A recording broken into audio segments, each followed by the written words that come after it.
Well, how are you all?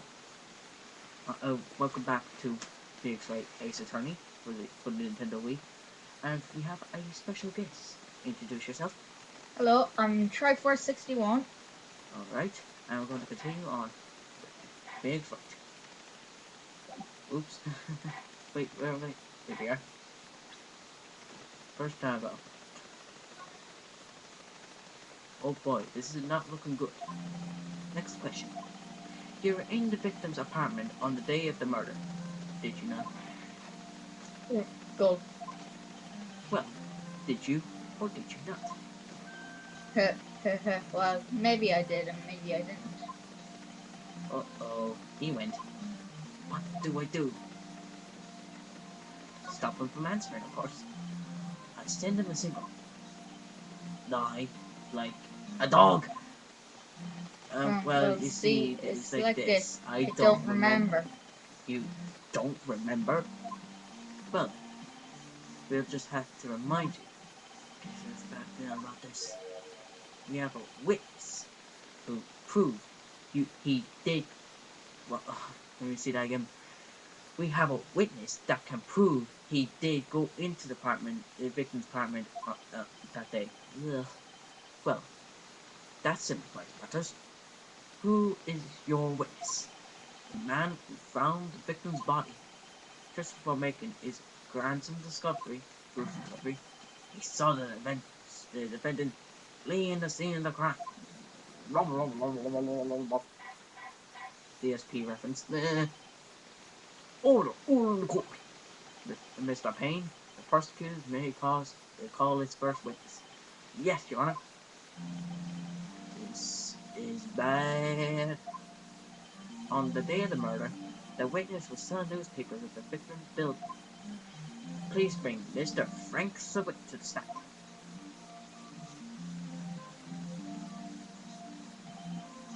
Mr. Sewitt, you sell newspapers subscriptions. Is that correct? Oh yes, newspapers, yes. Mr. Sewitt, you may proceed with your testimony. Please tell the court what you saw on the day of the murder. Witness testimony. Witness account. Okay, we'll tell him about this now. Right. Okay, the testimony is basically this: the witness, and I mean witness, basically does his testimony where he says what he saw. Sometimes it can be lies, sometimes it can be true. I was going door to door selling subscriptions when I saw a man fleeing an apartment. I thought he must be in a hurry because he left the door half open behind him. Thinking it strange, I looked inside the apartment. Then I saw her lying there, a woman, not moving, dead. I quailed in fright and found myself unable to go inside. I thought to call the police immediately. However, the phone in her apartment wasn't working. I went to a nearby park and found a public phone. I remember the time exactly. It was 1 p.m. The man who ran away was, without a doubt, the defendant sitting right over there.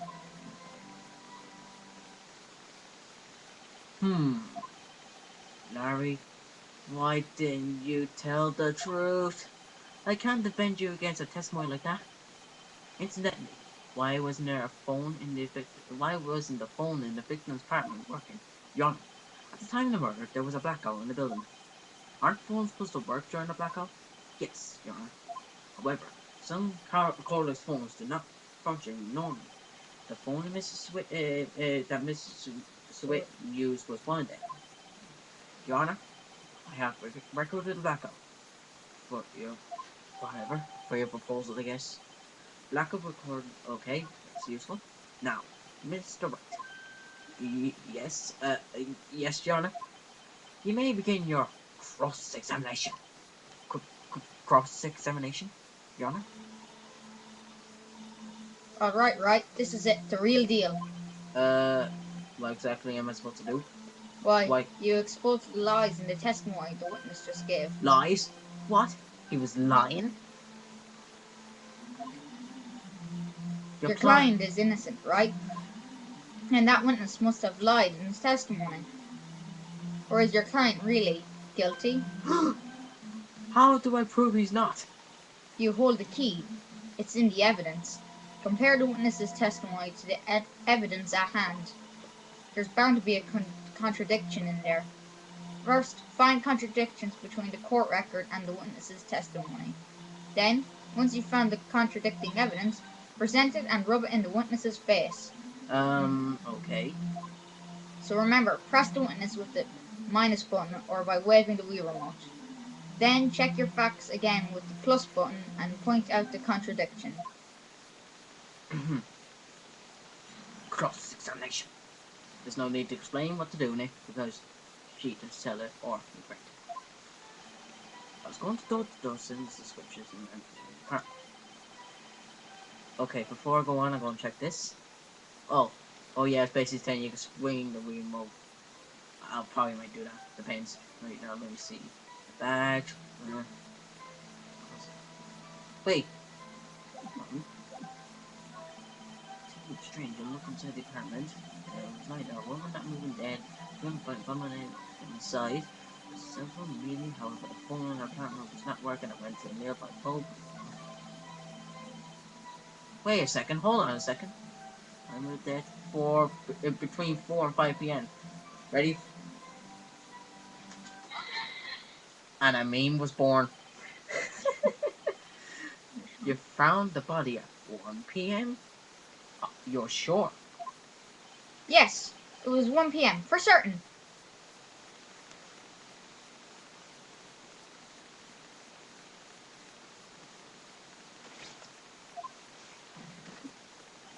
Frankly, I find that hard to believe. Your statement directly contradicts the autopsy report. The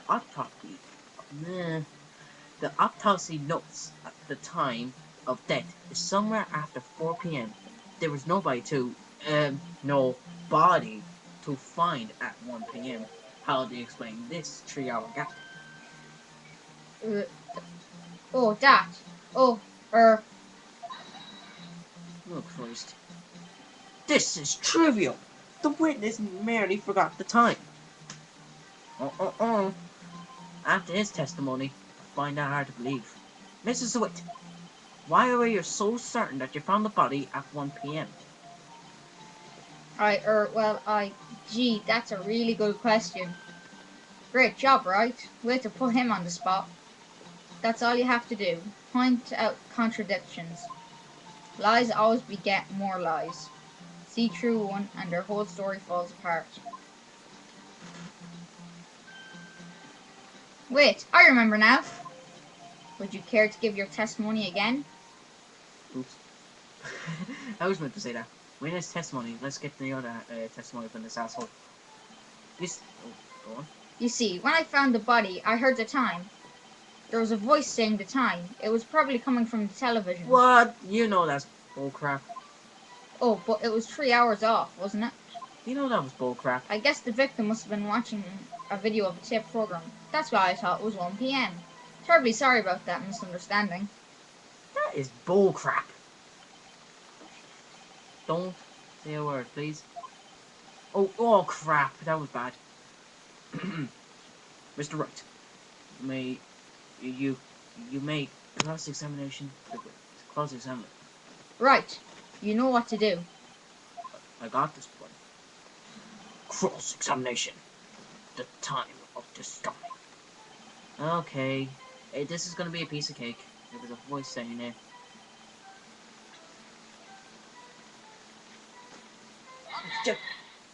Oh, good. Hold it right there. Prosecution has said there was a blackout at the time of discovery, and this record proves it. You couldn't have heard a television nor a video. Gah! The defendant has a point. Do you have to explain for this, Mr. Sweet? No, I find it quite puzzling myself. Quite. Ah! Wait, I remember now. His toupee is coming off. You see the hair. Mr. Sweet, the court will prefer you hear an accurate testimony from the very beginning. These I hope you can read that because I'm not reading it. That and you seem rather distraught. Oh crap, that was my line. My apologies, Your Honor. It must have been the shock of finding the body. Oh, very well, Mr. Wright. Let's hear your testimony once more, please. Okay, for testimony from this asshole, here in the top. Actually, I didn't hear the time. I saw it. Huh. There was a table clock in the apartment, wasn't there? Oh crap again. Yeah, murder weapon. The killer used it to hit the victim. That must have been what I saw. I wonder who's playing him in the Phoenix Wright movie. But it's definitely somebody I don't know. You saw a clock. I guess that would explain it. The defense may cross-examine the witness. Gladly. We got this guy. Cross-examination. Here at the time. I love the song. Yeah, the murder weapon. My backside. It was a statue.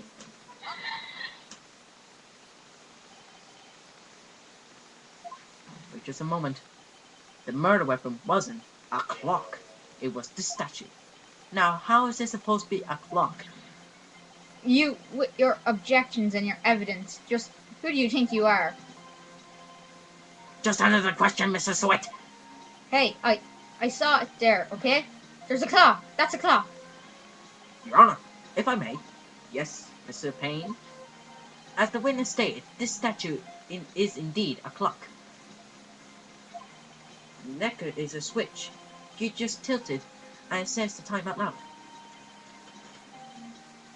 As it doesn't look like a clock, I submit it as a statue. My apologies. I see. So, the murder weapon was a table clock after all. Well, Mr. Wright, it appears that the witness testimony was correct. This is a clock. Do you have any problems at his testimony now? Yes. He said he saw the time. But not heard it. Yes. Your Honor, there's a gaping hole in the witness testimony. The only way the witness could have known the weapon was a clock is to hold it in his hand. Yet, the witness testified he never entered the apartment.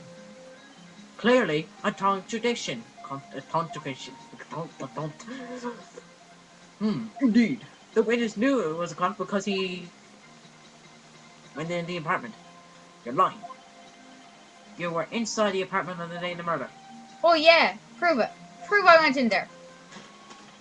I'll do better than that. I can prove you're the one who killed her. You struck her with the clock. You struck her with the clock, and the shock of the blow triggered the clock's voice. That was the sound you heard. Talking. Order in the court. Intriguing. Please continue, Mr. Wright. Yes, Your Honor. Mr. Sweat, the clock must have left the sound of the clock. The sound must have left quite an impression on you. Blood. Understandably, since the murder weapon spoke just as you hit the victim. That voice was burned into your mind. Why the hell did it sound like Captain Kirk? That's why you were so certain about the time. What? What's the meaning of that? This is baseless what? Congester. Baseless? Just look at the witness' face. Would the witness care to elaborate? Did you strike the victim with the clock? That's it. I never. Look, the clock. I heard, no, I'm so, yeah. Oh. Shut up, I hate you. Okay, I think we're gonna leave it off here. So, next time on Phoenix Wright, we're gonna find out who is the real murderer. Is it him? Or could it be Larry Butts? See you next time. Bye.